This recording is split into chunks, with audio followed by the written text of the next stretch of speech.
히브리서 11장 소위 믿음장을 시작하면서 믿음의 선진들 아벨부터 시작해서 에녹, 노아, 아브라함 또 이게 모세 한 분 한 분을 여러 날을 할애해 가면서 살펴보았습니다. 과연 이 믿음장은 언제 끝날 것인가?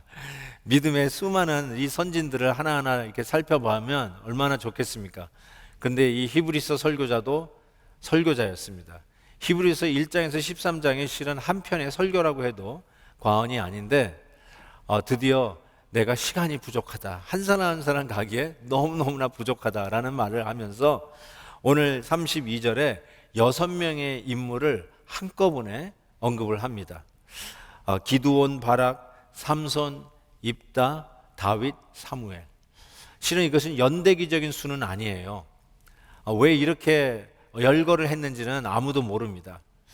그럼에도 불구하고 이 6명의 인물이 어떠한 사람이길래 이 히브리서 설교자는 시간이 부족하지만 이들의 이름을 언급해 가면서 이들 역시 믿음의 전당 Hall of Fame of Faith에 들어가는 인물로 언급하는 것일까? 실은 이 인물들을 가만히 생각해 보면요, 실은 그렇지, 이 사람이 아니면 누가 믿음의 전당에 들어갈 수 있을까? 라기보다는 솔직히 하나님의 말씀을 읽으면서 이분들이 가졌던 인상은 어떻게 이 사람도 어떻게 믿음의 전당에 들어갔을까? 라는 생각을 가지는 한참 자격이 미달된 사람이라는 인상을 지울 수가 없습니다. 왜 그런지, 왜 자격 미달인지 아닌지 한번 연대기 순으로 제가 한 사람 한 사람을 잠깐씩 소개해 보도록 하겠습니다. 첫 번째, 바락 오바마 대통령이 아니라 이 바락 장군은 이 야빈의 철병거 900대를 무찌른 장군 중에 장군입니다. 대단한 사람입니다. 이 철병거 900대라고 한다면 아마 지금 미국이 가지고 있는 최고의 팬텀, 옛날로 얘기하면 탱크, 그 수를 얘기하면서 대단하다 라고 할 정도로의 그런 국력을 자랑할 수 있는 철병거 900승, 이거를 단숨에 무찔렀던 자가 바락입니다. 근데 이 바락이 이 전쟁에서 나가서 이기는 장면이 사사기 4장에 나오는데요, 그 전쟁에 나가는 것을 실은 씩씩하게 용맹스럽게 나간 게 아니라 드보라라고 하는 한 여인이, 그 누님이라고 얘기하면 좋을 것 같아요. 드보라 누님이 가면 저 갈게요, 그러고 간 거예요. 당신이, 한 여인이 가면 내가 그냥 가볼게요. 이렇게 막 응원해가면서 격려해가면서 내가 싸우겠다, 칼을 탁 뽑아들고 나를 따르라, 이런 이순신 장군의 모습이 아니라 남자가 이 모양이야 할 정도로 좀 시시한 사람이었어요. 그런데 그가 믿음의 전당에 들어가는 인물로 소개하고 있죠. 기드온, 이건 우리는 잘 알죠. 300명 용사, 고르고 골라서 줄여서 300명의 용사로 미디안에 13만 5천 명 대군을 무찌르는 전무후무한, 전쟁의 역사 속에 전무후무한 이 승리를 거둔 일이죠. 그런데 이 기드온이 어떤 일을 합니까? 이 기적과 같은 승리를 일군 후 탈취한 귀걸이, 폐물, 이런 것들을 모아서 에봇을 만듭니다.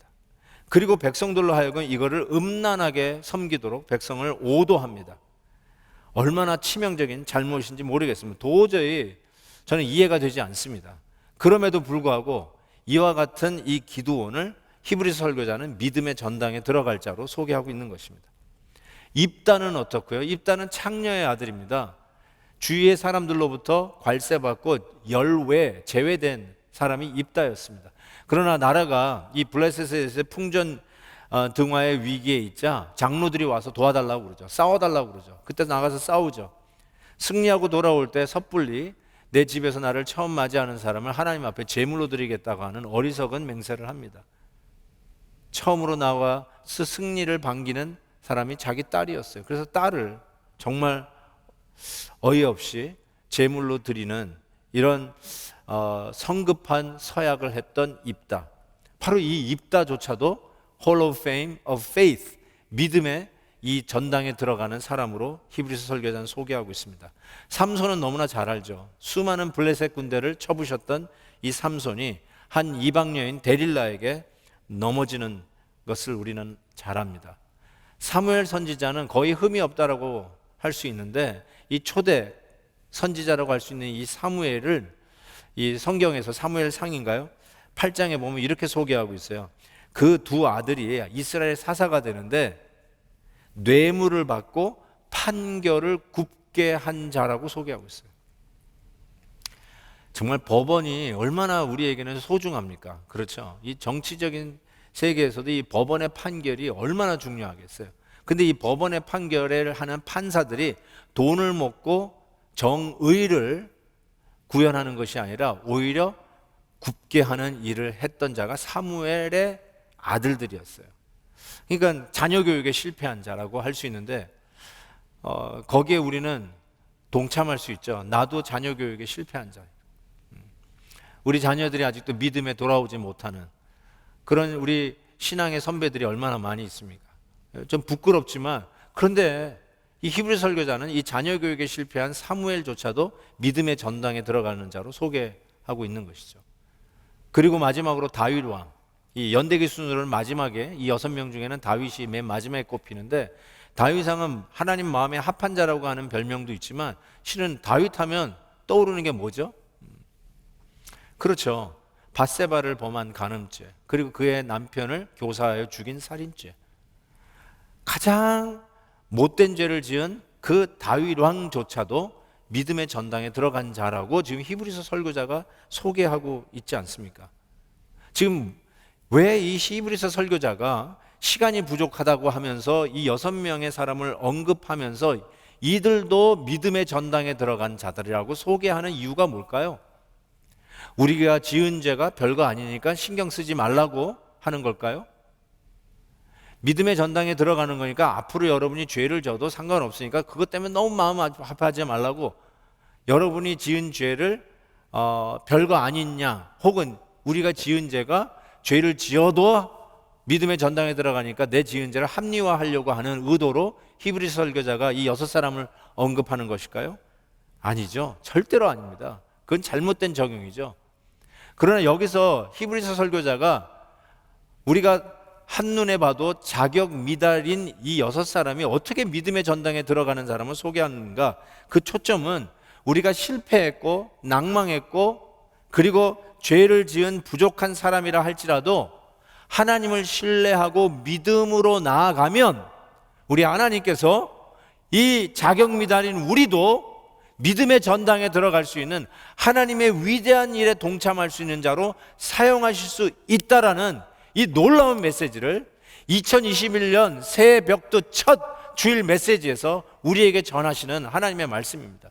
나 같은 자도 실패하고 돌아보고 싶지 않는 내 과거가 있다 할지라도, 내가 해도 열심히 해도 작심삼일로 끝나버렸던 과거가 있다 할지라도 올해 믿음으로 다시 시작하면 하나님께서 우리를 붙잡아 하나님의 놀라운 능력을 나타내는 하나님의 도구로 쓰임받을 수 있다.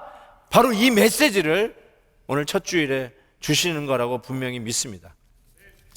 선교의 아버지라고 하는 별명을 가진 윌리엄 캐리, 여러분이 너무나 잘 아실 것입니다.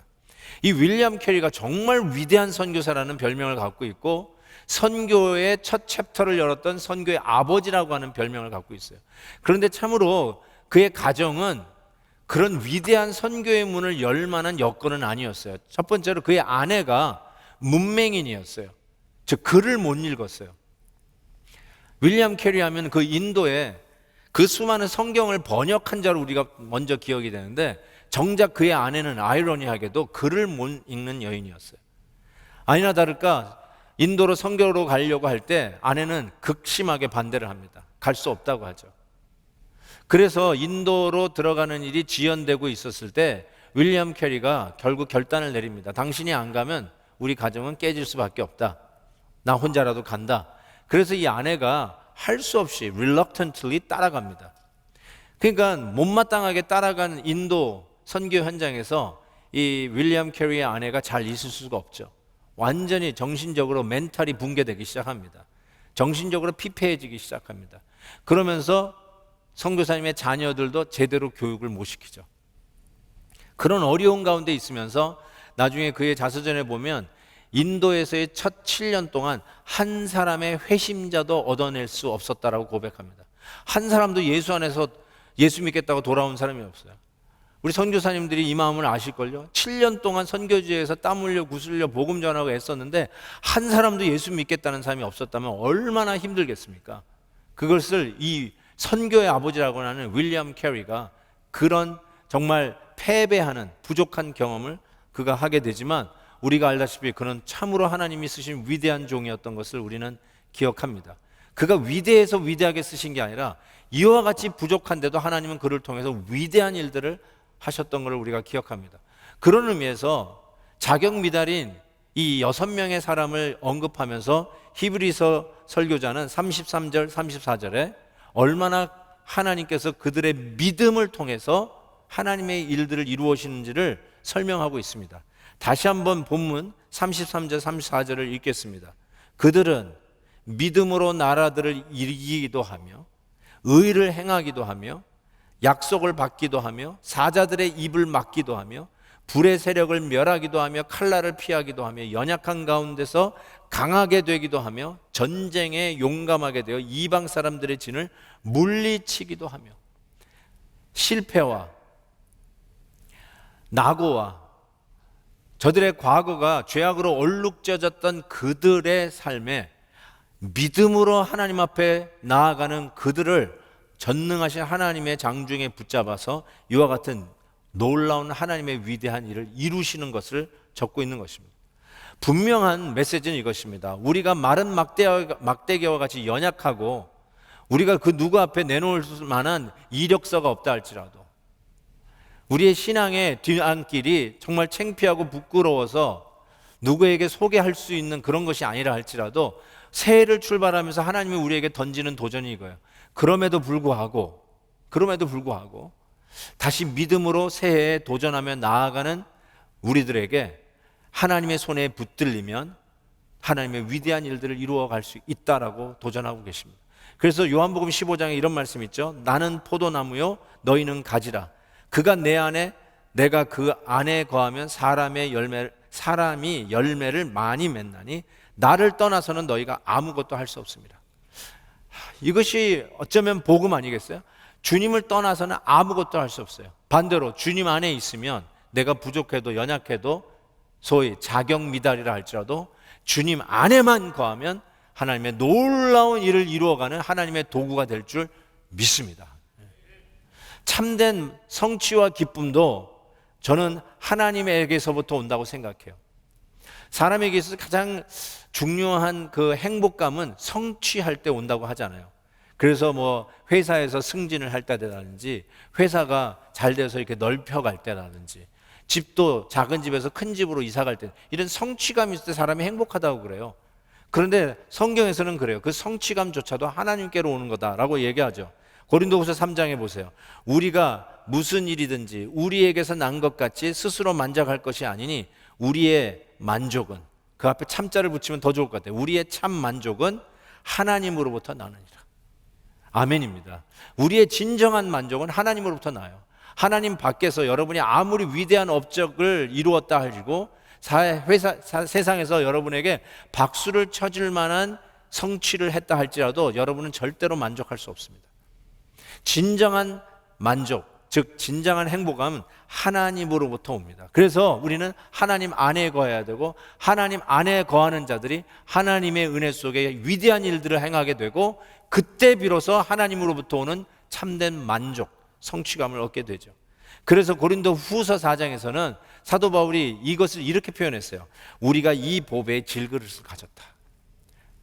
야, 내가 내 그릇이 금그릇이고 금그릇으로 뺑 돌아가면서 다이아몬드를 박았기 때문에 내가 이런 존귀한 그릇이라서 존귀한 보배를 담았다. 이렇게 얘기하지 않아요. 정말로 우리가 하나님의 손에 붙들려 위대한 일을 하는 종으로 쓰임받는다는 것은 마치 질그릇에 보배를 담는 듯한 경험이에요. 어떻게 나 같은 자를 쓰시는가? 나같이 부족한 질그릇 같은 자를 보배로 온 하나님의 이 놀라운 영광을 담고 주의 일에 쓰임받는가? 이게 정확한 모습 아니겠어요? 아무리 부족해도 하나님의 은혜 가운데 붙들려 있는 이 모습은 질그릇에 보배를 담은 놀라운 은혜죠. 여러분이 잘 아시는 강영우 박사님을 여러분이 기억하실 겁니다. 그는 시각장애인입니다. 조지 W. 부시 대통령 때 미국 국무부 국가장애위원회 정책분과위원장으로 차관급이죠. 쓰임받았던 인물이죠. 한국인이지만 시각장애인인데 부시 행정부에 차관급으로 들어가 일했던 참 귀한 분이죠. 그분이 그의 그 자서전에 이런 얘기를 했어요. 나의 실명은 장애가 아니라 하나님의 도구입니다. 우리는 나의 장애를 가지고 내가 왜 하나님의 일을 하지 않는지, 내가 왜 위대한 일을 시도하지 않는지에 대한 변명을 삼습니다. 난 이래서 안 하고 이래서 못 하고 이래서 나중에 하겠다고 계속해서 딜레이하고 지연시키는 것이 우리들의 언어의 대부분 아닙니까? 그런데 이분은 이렇게 얘기합니다. 자기의 시각장애를 변명으로 삼지 않았어요.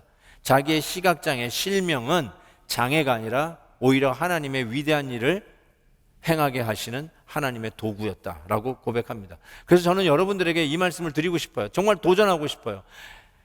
이 강 박사님에게 있어서의 이 시각장애에 해당하는 장애가 우리 모두에게도 있지 않겠어요? 우리 모두에게도 나름대로 꼭 그게 신체적 장애가 아니라 할지라도 우리에게도 장애가 있어요. 한 사람 한 사람 얘기하다 보면 전부 다 장애가 있어요. 인격적 장애도 많아요. 성격의 장애도 얼마나 많은지 몰라요. 건강의 장애도 많지 않습니까? 가족적으로 장애가 있는 분도 있지 않습니까? 자녀들 얘기만 하면은 움찔하는 분들 있잖아요. 그게 장애예요, 여러분에게 있어서. 여러분의 비즈니스가 그냥 몇 년째 꽉 막혀있는 하수구 같이, 그것도 어떤 의미에서는 여러분에게 있어서 장애죠. 우리 나름대로 다 부족한 이 강 박사님의 시각장애에 해당하는 장애가 있어요. 그런데 이 고백 말이에요. 나에게 있어서의 이 실명은 장애가 아니라 하나님의 도구입니다. 사랑하는 성도 여러분, 뭐 완벽해서 이 자리에서 목사 일을 하고 혹은 교회에서 장로의 역할을 감당하고 교회에서의 중요한 사역들을 감당한다고 생각하십니까? 아니요. 그럼에도 불구하고 나의 약점에도 불구하고 나의 모난 모습에도 불구하고 그것을 통해서 질그릇에 보배를 담는 듯 하나님께서 나의 약점을 들어서 하나님의 도구, 하나님의 능력을 나타내는 도구가 되게 해 주옵소서. 아멘입니다. 아멘. 네. 아멘. 저는 영어를 우리 아내가 알고 우리 자녀들이 압니다. 전 영어를 잘 못해요, 실은. 이런 말 하면은 웃기시네 그러시는 분도 있을지 모르겠는데 근데 제가 2세 사역을 했어요. 정말 영어를 잘 못하는데 영어권 목회를 했다니까요. 저는 아무리 생각해봐도 제가 어떻게 이런 일을 할까? 매주마다 영어 설교를 하는 거예요. 그러면서 나름대로 최선을 다해서 어떻게든지 복음만 전달되면 된다. 내 발음은 이상할지 모르지만 복음은 확실하게 전하겠다. 그런 걸 했는데 어쩌면 저의 이런 뭐 정말 저는 어렸을 때 왔으면 얼마나 좋았을까 하는 아쉬움으로 영어 사역을 했는데 그런 나의 핸디캡이 실은 하나님의 도구가 되었어요. 그러니까 영어 못해도 괜찮아요. 우리 장지사님 열심히 하십시오. 다 그게 변명이 되지 말아요. 난 영어를 못하니까 난 주의 일을 안 할 거예요. 영어를 못하니까 나는 그냥 뒷전에 있을래요. 제발 그러지 마세요. 여러분이 어떤 변명을 갖고 있는지 모르는데 그 변명이 여러분의 장애가 아니라 하나님의 능력을 나타내는 도구가 되게 하여 주옵소서. 여러분의 기도의 제목으로 삼으실 수 있기를 바랍니다. 중국 선교의 최초 개척자라고 할 수 있는 로버트 모리슨, 이런 분들의 이름은 좀 기억하시면 좋겠어요. 중국 선교의 첫 개척을 시작하신 분이 로버트 모리슨이라고 하는 선교사님이신데, 와, 그 어마어마한 땅덩어리, 그 중국에 당신이 얼마나 큰 영향을 미칠 것을 기대합니까? 라고 하는 질문을 받았습니다. 영어로 Do you really expect to make an impact on that great land? 그랬더니 뭐라고 대답한 줄 아세요? 아니요, 저는 그런 기대를 안 합니다. 그렇지만 하나님이 하실 것은 기대합니다. But I expect God to make an impact. 하나님이면 하실 것을 기대한다는 것이죠. 중국 내지 선교회 인랜드 차이나 미션, 시작하신 허드슨 테일러. 허드슨 테일러는 여러분이 아마 잘 아실 것입니다. 이 허드슨 테일러는 이런 말을 했어요. 모든 하나님의 거인들은 연약한 자들이었지만 하나님이 그들의 전부였기에 위대한 일을 해냈습니다. 이건 곱씹어 봐야 돼요. 모든 하나님의 거인들은 대단한 인물이 아니라 연약한 자들이었어요. 그래서 하나님이 그들에게서는 전부였어요. 하나님 없이는 아무것도 못하는 자들이었어요. 그래서 하나님은 그 연약한 자를 통해서 하나님의 위대한 일을 해내셨습니다. 그러면서 가장 연약하고 가장 부족한 자를 찾았는데 하나님이 바로 저를 찾아서 사용하신 겁니다. 그의 고백은 지금도 우리가 기억하고 있습니다. 초도에 말씀드렸던 윌리엄 캐리, 선교의 아버지 이야기로 다시 한번 돌아가겠습니다. 윌리엄 캐리는 원래 직업이 구두 수송공이었어요. 우리가 잘 알다시피. 왜 그가 선교의 아버지가 됐냐면 그 당시만 해도요, 교회가 선교를 해야 된다는 생각을 못하고 있을 때입니다. 우리가 성경을 읽으면 당연히 선교를 우리가 해야 된다라고 우리는, 적어도 우리 베델교회는 당연하게 생각할 정도로 선교에 대해서 교회가 열려 있고 매년마다 우리가 이 코로나만 끝나면 거의 평균 600명, 700명이 단기 선교를 나갑니다. 정말 열심으로 우리 선교를 행하는 교회인데 이 당시만 해도 교회가 다른 문화권, 다른 민족, 다른 언어권에 가가지고 복음을 전한다는 생각을 하지를 않았어요. 그거는 옛날 사도시대 때나 한 것이지 지금은 우리끼리 잘 믿으면 된다라고 하는 생각이 팽배했던 시대에 이 윌리엄 캐리가 기회만 되면 논문을 쓰고 기회만 되면 책을 써서 기회만 되면 주의 종들, 목사님들 모아놓고 강연을 해가면서 교회가 선교해야 된다. 교회의 사명은 선교다. 이거를 계속해서 강조하면서 드디어 교회들이 움직여서 선교의 문을 열게 했던 장본인이 윌리엄 캐리입니다. 그래서 선교의 아버지, The Father of Mission이라고 하는 이런 별명을 얻게 된 것입니다. 그 윌리엄 캐리가 남긴 가장 위대한 명언이 있지 않습니까? 명언 중에 명언. 그게 뭐예요? 하나님으로부터 위대한 일을 기대하라. 그리고 하나님을 위하여 위대한 일을 시도하라. Expect great things from God and attempt great things for God. 너무나도 귀한 말씀이에요. 이것을 읽을 때마다 가슴이 불타요. 제가 젊었을 때도 이거를 책상에 붙여놓은 적이 있어요. Expect great things from God. Attempt great things for God. 우리 자녀들에게도 말씀해 주세요. 윌리엄 캐리는 그 가정의 어려움, 가정이 나눌 수 있는 어려움, 자녀들이 뿔뿔이 흩어지는 그 어려움, 건강의 위협이 오는 그런 순간에서도 그는 성경을 새 언어로 번역하지 않았습니까? 36개 넘는 언어로 성경을 편집, 재번역하지 않았습니까? 그리고 처음으로 인도의 언어, 이 벵갈어와 이 영어 사전을 만들어내고 사회개혁의 선구자적인 역할을 하고 교회를 개척했고 의료 구조에 뛰어들었고 인도의 농산 원예 협회를 만들고 수많은 대학과 학교들을 세웠으며 그리고 소위 그 메이저 랭귀지라고 하는 이 산스크리트, 벵갈리, 마라티 이 세 언어의 교수로 그는 평생 섬기게 됩니다. 정말로 하나님이 하지 아니하고는 있을 수 없는 일들이 아내가 문맹인인데 이 엄청난 성경 번역과 인도를 하나님의 말씀과 복음으로 뒤집는 일에 초석을 놓는 어마어마한 기적적인 일을 한때 구두수송공이었던 바로 이 윌리엄 캐리가 해낸 것입니다. 저는 그런 의미에서 2021년도 첫 주일 우리 하나님이 우리 베델교회에 주신 이 첫 메시지, 제가 일부러 고른 본문도 아니고 히브리서 본문을 강해해 가면서 오늘 첫 주일에 주인 이 메시지, 자격 미달자를 언급해 가면서 그들이 어떻게 이 믿음의 전당에 들어갈 수 있었을까? 믿음으로 들어갔는데 바로 하나님 안에서 그 하나님의 능력을 믿고 믿음으로 나아가는 자는 그들의 연약함에도 불구하고 하나님은 그들을 통하여 위대한 일을 행하셨다는 것이죠. 그 중에 한 샘플이 윌리엄 캐리와 같은 선교사 아니었어요? 그가 얘기한 대로 우리 하나님은 위대하시기에 하나님으로부터 위대한 일을 기대하고, 그리고 그 하나님의 영광을 위하여 우리는 위대한 일을 비로소 시도해보는, 믿음으로 시도할 수 있는 바로 그러한 새해로 우리에게도 첫 출발이 되었으면 좋겠습니다. 그래서 첫 번째 도전입니다. 사랑하는 성도 여러분, 하나님이 아니하시고는 절대로 안 되는 일을 시도하는 새해가 되었으면 좋겠어요.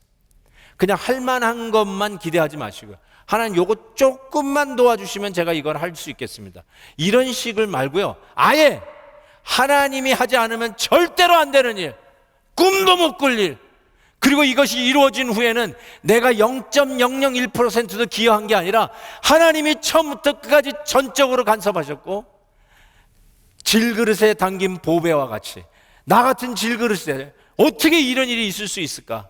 나같이 이렇게 형편없고 연약하고 죄로 얼룩진 우리의 과거 속에서 어떤 일도 새로운 일이 있을 수 없을 것 같은 나의 삶 속에서 어떻게 위대한 하나님의 일들이 이루어졌을까? 이건 전적으로 하나님이 하신 일이다. 바로 그렇게 고백할 수 있는 일, 그거 시도하는 새해가 되기를 바랍니다. 아멘도 안 하시면 저보고 어쩌란 말입니까? 여러분, 얼반이 한번 들썩거리 정도로 우리 베델교회 성도들이 한꺼번에 아멘만 하면 얼반이 아마 시끄러울 것 같아요. 올 새해에 하나님이 아니고는 절대로 이루어질 수 없는 일, 그 하나님의 능력을 의지하고 믿고 위대한 일을 시도하는 새해가 되기를 주의 이름으로 축복합니다. 아멘, 아멘, 아멘. 지금 소방서에서 지금 막 불차들이, 경찰서에서 경찰들이 달리기 시작해서 깜짝 놀라가지고 아멘입니다.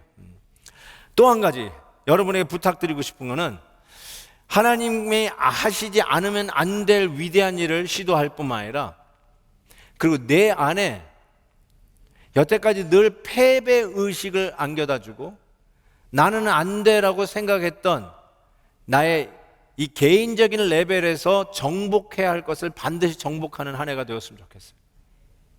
나의 성격적인 오류이든지, 나의 어떤 인격의 모남이든지, 나의 이 억제하지 못하는 anger, 분노의 문제이든지, 그것이 자녀에 대한 문제이든지 부부간의 문제이든지, 우리의 직장에서의 동료와의 문제이든지, 내가 주님을 위해서 하고자 하는 꿈과 비전의 사이즈의 문제이든지, 개인적인 레벨에서 여러분이 늘 매일매일 겪는 바로 그 삶 속에서 이전에 늘 실패해가지고 아예 손을 놓고 있는 것, 그것에 대한 쓴뿌리가 있어서 상처가 있어서 아예 시도도 하지 않고 그냥 나는 이런 인간이야, 나는 이 정도뿐이 안 돼 하고 아예 포기하고 있었던 나의 어떤 개인적인 레벨에 있어서의 새로운 도전이 있기를, 그것도 정복해야 됩니다.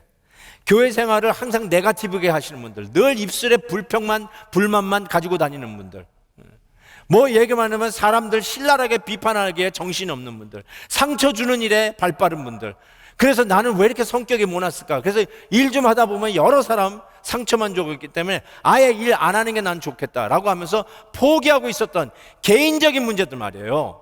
그렇지만 2021년에는 by faith, 믿음으로, 바로 내가 여태까지 정복하지 못하고 나는 이 모양 이 꼴이야, 그래 나에게는 별로 기대할 게 안 돼 하고 구석에 박아놓고 먼지 구덩이에 남겨졌던 바로 그 문제를 끄집어내서 이 문제 2021년대는 믿음으로 정복하자, 그 도전이 여러분에게 있기를 진심으로 바랍니다. 제가 얼마 전에 한때 한국의 문교부 장관을 했던 이어령 박사님이 인터뷰한 것을 읽어봤습니다. 이 기자가 이 이어령 박사님을 찾아가서 인터뷰하는데 지금 88세인가요? 89세신가요? 아주 노령의 나이신데 지금 암투병 중에 있으신 거 아시죠? 그 딸이 이 LA에서 또 변호사였던 것도 아실 겁니다. 그래서 그 딸도 암투병 중에 먼저 천국에 갔는데 지금 이 이어령 박사님도 암투병 중에 계세요. 그래서 기자가 찾아가서 그 나눈 이야기들이 적혀져 있는데 제가 그 기사를 읽으면서 가슴이 참 뭉클했어요. 제가 소개 좀 해드릴게요. 이렇게 시작됐어요. 기사가, 암투병 중인 노학자가 마루에 쪼그려 앉아 발톱을 깎다가 눈물 한 방울을 툭 떨어뜨렸다. 멍들고 이지러져 사라지다시피 한 새끼 발톱. 그 가여운 발가락을 보고 있자니 회한이 밀려왔다. 이 무겁고 미련한 몸뚱이를 짊어지고 80년을 달려오느라 네가 얼마나 힘들었느냐. 나는 왜 이제야 너의 존재를 발견한 것이냐. 우리가 생각하지도 못했던 새끼 발가락 발톱을 깎으면서 눈물 한 방울을 툭 떨어뜨린 이 노학자. 저는 새끼 발가락 보면서 눈물을 흘려본 적이 없어요. 아직 덜 산 것 같아요. 드디어 무시하고 생각지도 않았던 새끼 발가락이 눈에 들어오는 나이가 80 노구의 이 노학자의 깨달음이었어요. 그러면서 이런 이야기를 해요. 나는 눈물 없는 자유와 평등이 인류의 문명을 초토화시켰다고 봐요. 우리는 자유를 외치지만 코로나19는 인간이 한낱 짐승에 불과하다는 걸 보여줬지요. 코로나 바이러스가 우리를 보고 비웃었어요. 너희들은 짐승이야. 까불지 마. 나만도 못해. 난 반생명 반물질인데도 너희들이 나한테 지잖아. 인간의 위대한 문명이 한낱 미물에 의하여 티끌처럼 사라지잖아 하고 말이죠. 이어령은 오늘의 재앙을 끝내는 길, 몸과 더불어 영혼도 치유할 수 있는 길은 오직 인간만이 흘릴 수 있는 눈물 한 방울이라고 했다. 사람들이 얼마나 눈물을 갈구하는지는 최근 트로트 붐을 통해서도 알 수 있다고 했다. 제레미 다이아몬드나 유발 하라리 같은 지식인들이 외치는 100마디의 말이 트로트 한 곡이 주는 위로를 당하지 못해요. 무대 위 가수의 노래를 듣고 우는 객석의 청중을 보고 시청자들이 다시 울지요. 아직 사람 사는 세상이구나. 막간 세상이 아니구나 하는 안도감에 분노와 증오, 저주의 말이 넘쳐나는 시대. 누군가는 바보 소리를 들을지라도 날카롭게 찔리고 배인 상처를 어루만져줘야 한다고 생각해요. 정말로 이 시대야말로 어떻게 딱 반토막 난 사회같이 사람이 좌와 우로 이렇게 갈라질 수 있습니까? 가정이 갈라져 있고 교회가 갈라져 있고 사람들마다 수많은 가짜 뉴스로 비판하고 분노하고 저주하고 자기가 할 말만 뱉으면 된다라고 하는 무책임한 댓글로 수많은 사람들의 마음에 칼질을 하고 심지어는 그것에 못 이겨서 스스로 목숨을 끊는 이러한 무책임한 말이 난무하는 이 시대에 우리에게 정말로 필요한 게 무엇이냐? 따뜻한 눈물 한 방울을 흘리면서 그들의 아픔을 어루만져주고 감싸주는 바로 그 인간미 나는 따뜻한 눈 한 방울을 같이 흘리면서 공감해 줄 수 있는 사람이 필요하다는 거 아닙니까? 저는 그런 의미에서 우리가 2021년도 하나님의 위대한 일을 시도하는 해일 뿐만 아니라 내가 잊혀졌던, 내가 포기했던, 늘 변명 삼으면서 그걸로 내가 왜 주의 일을 하지 않느냐, 내가 왜 신앙의 고도를 상향 조정하지 않느냐, 나는 왜 지난 10년, 20년 맨날 이수전 이꼴로 사느냐, 이 변명을 일삼았던 그 태도를 완전히 바꾸어서 이제는 새롭게 눈물 한 방울, 신앙의 눈물 한 방울, 우리 주 그리스도의 사랑으로 나의 여태까지 가지고 있었던 핸디캡의 인격적인 성격적인 모난 모습을 딛고 일어서서 새롭게 믿음의 태도를 바꾸어 여태까지 경험하지 못한 그리스도의 장성한 분량의 충만한 고도까지 다시 믿음을 상향 조정, 고도를 상향 조정하는 이 놀라운 일들이 우리의 삶 속에 있기를 주의 이름으로 축원합니다. 그래서 여러분, 정말 여러분에게 도전합니다. 나는 늘 이 모양 이 꼴이야 라는 말 이제 그만하십시다. 나는 원래 이래 이런 말도 그만하십시다. 나의 성격은 원래 이래 그런 말 그만하십시다. 나는 원래 부정적이야. 원래 부정적이라고요? 그래서 그렇게 사신다고요? 그러니까 늘 그 자리에 머물러서 신앙의 고도가 올라가지 못하는 거 아닙니까? 2021년도 그 변명은 더 이상 통하지 않습니다. 자격 미달자인 이 6명의 사람들을 언급하면서 히브리서 설교자가 오늘 그 별명을 일삼는 21세기 2021년에서 첫 주일을 맞이하는 우리들에게 던지는 도전이 무엇입니까? 그 변명 그만하라. 나는 자격미달이니까 나는 이 수준에 머물겠다. 그 말 그만하라. 우리 주 예수 그리스도 믿음으로 말미암아 새로운 신앙의 고도를 상향 조정하고 도전하는 새해가 되라고 권면하고 있는 말씀이라고 저는 믿습니다. 사랑하는 우리 베델의 성도 여러분, 올 한 해 첫 주일에 우리에게 주신 하나님의 메시지입니다.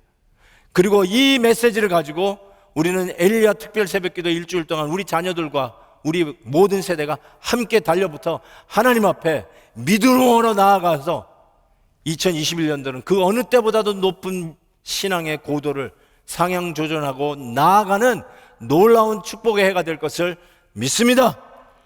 의를 행합시다. 정직하게 행합시다. 바로 행합시다. 긍정적인 믿음의 힘을 가지고 도전하십시다.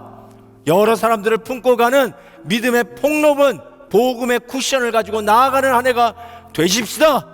예수님 믿는 사람답게 신앙인의 절개를 지키면서 가십시다. 돈 때문에 무너지는 사람 되지 마십시다.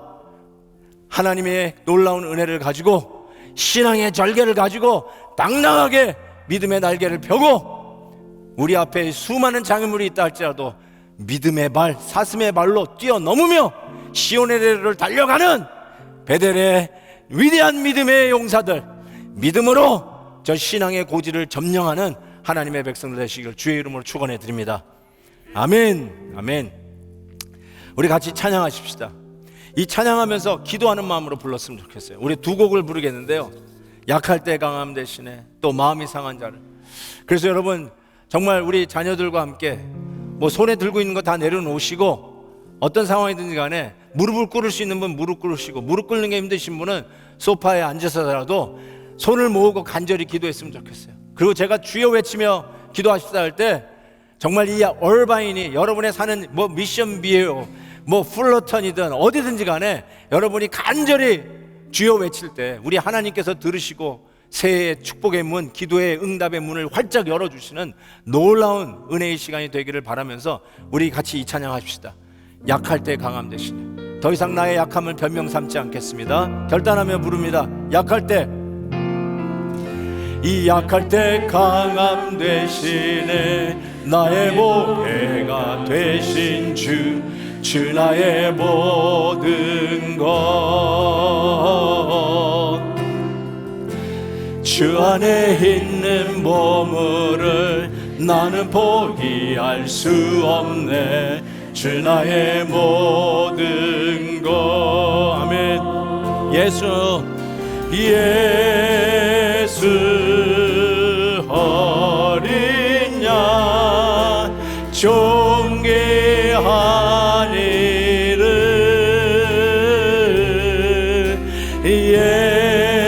예수 어린 양 존귀한 이름. 십자가 죄사하셨네. 좀 빠르게. 십자가 죄사하셨네. 주님의 이름 찬양해. 주 나의 모든 것.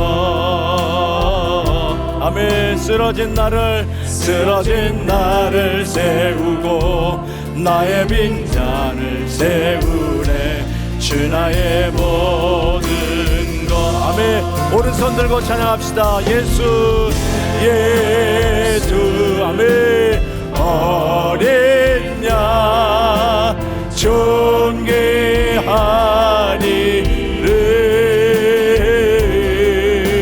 예수 어린 양 존귀한 이름.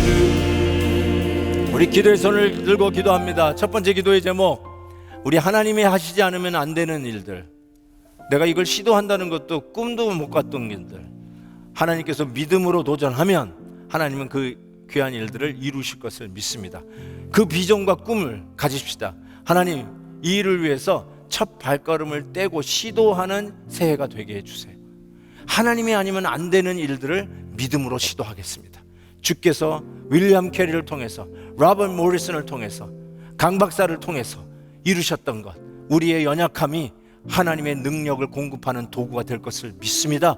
이런 마음 가지고 우리 주의 이름 부르고 주의 일을, 하나님의 영광을 위하여 attempt great work, 하나님의 위대한 일을 시도하는 새해가 되기를 우리가 주여 외치고 기도합니다. 주여, 하나님 아버지, 새해를 시작하면서 오늘 주신 하나님의 메시지 우리의 가슴속에 담습니다. 하나님이 하시지 아니하고는 안 되는 일들, 하나님이 어찌 이런 일까지 하실까, 우리의 믿음 없음으로 시도도 하지 못했던 일들, 꿈도 못 꿨던 일들, 하나님이 우리에게 꿈과 비전을 주셔서 하나님이 이를 감당할 수 있도록 도와주시기를 원하고 기도합니다. 하나님 아버지 믿습니다. 주께서 하여 주실 것을 믿습니다. 하나님, 우리는 시도만 할 뿐입니다. 믿음을 가지고 도전할 뿐입니다. 하나님께서 이 일을 이루어 주시옵시고, 하나님이여, 우리가 이 연말에 하나님이 하신 일들을 찬양하며 주께 영광 돌리며 하나님이 하셨습니다, 박수와 영광을 우리 하나님 앞에 올려드릴 수 있는 새해가 되게 하여 주시기를 간절히 빌고 원합니다. 주여 도우실 것을 믿습니다. 도와주실 것을 믿습니다. 마음이 상한 자를 고치시는 주님, 하늘의 아버지 날 주관하소서. 주의 길로 인도하사 자유케 하소서. 새 일을 행하사 분케 하소서. 의에 줄이고 목이 마르니 성령의 기름 부소서. 의에 줄이고 목이 마르니 내 잔을 채워 주소서. 성령으로 채우사 주 보게 하소서. 주의 임재 속에 은혜 알게 하소서. 주 뜻대로 살아가니 세상 끝날까지 나를 믿으시고 새날 열어주소서. 아멘. 의에 줄이고 목이 마르니 성령의 기름 부소서. 의에 줄이고 목이 마르니 내 잔을 채워 주소서. 우리가 두 번째로 기도할 것은 우리의 개인적인 레벨에서 점령해야 될 바로 그 도전 앞에서, 옛날에는 수많은 변명으로 그래서 안 합니다, 그래서 못 합니다, 그래서 나는 그냥 이 정도로 만족합니다, 더 이상 시도 안 하겠습니다, 내 고도는 지난 10년간 이 정도 고정입니다, 이렇게 했던 거 이제는 고도 상향 조정할 때입니다. 우리의 믿음의 태도를 바꿉시다. 내가 여태까지 변명 삼았던 거 믿음으로 도전해서 정복하십시다. 그것이 여러분의 분노의 문제이든 여러분의 욕심의 문제이든 자기중심적인 사고방식이든 네거티브한 것이든 불평이든지 불만이든지 가정적인 여러 가지 어려움과 깨어짐과 사랑 없고 식어짐이든지 자녀 교육의 실패함이든지 그게 무엇이든지 간에 여러분이 늘 변명 삼았던 거 이제 태도 바꾸어서 신앙의 고도를 다시 설정하십시다. 높이 설정하십시다. 그리스도의 장성한 분량까지 자라가는 2021년도 되도록 새롭게 도전할 수 있기를 바랍니다. 하나님 아버지, 나 이 성격적 문제 반드시 정복하겠습니다. 내 이 가정의 문제 반드시 화목으로 정리하겠습니다. 반드시 이번에 비즈니스 문제 해결하겠습니다. 이런 도전을 가지시고 하나님 정복하게 해주옵소서. By faith, 믿음으로 할 수 있다고 믿습니다. 우리 다 같이 기도의 손을 들고 주여 외치고 기도합니다. 주여, 믿습니다. 하나님의 새해 벽두 첫 주를 맞이하여서 하나님 앞에 간절히 기도합니다. 새 일을 행하시옵소서. 하나님이 일을 넉넉히 감당하도록 성령의 능력으로 기름 부어 주시옵소서. 나의 힘에 맡기지 마옵소서. 내 머리와 내 머리의 IQ에 맡기지 마옵소서. 내 인간적인 네트워크에 맡기지 마옵소서. 하나님의 능력에 맡깁니다. 성령의 기름 부으심에 맡깁니다. 주여 역사여 주옵소서. 주의 일들을 행하시옵소서. 2021년도 여태까지 넘지 못했던 우리의 장애물들 넘고 또 넘어서 우리 주 예수 그리스도의 은혜를 충만히 누리게 하시고 믿음의 장족의 발전으로 우리의 신앙의 고도가 높여지는 시간이 되게 하여 주시옵소서. 하나님 아버지 믿습니다. 사랑의 하나님 아버지, 비고 빈 우리의 잔을 주님 앞에 올려드립니다. 수많은 욕심과 자만심과 교만으로 가득했던 우리의 잔을 회개하며 비우고 이제는 성령의 기름으로 부으시사 하나님의 공급하시는 능력으로 믿음으로 이 모든 것들을 정복하고 하나님의 영광 위하여 이 great work, 하나님의 위대한 일들을 시도하는 새해가 되기를 다짐합니다. 하나님 아버지, 우리 가정에 있는, 우리 내 안에 있는 이 작은 적들도 정복할 수 있게 해주시고 더 이상 변명 삼지 않게 해주시옵시고 우리의 믿음의 고도를 높이며 우리 하나님께서 주시는 은혜의 축복의 새해가 되도록 인도하여 주시옵소서. 하나님 믿습니다. 주께서 함께 해주실 것을 믿사옵고 예수 그리스도의 이름으로 기도하옵나이다. 아멘.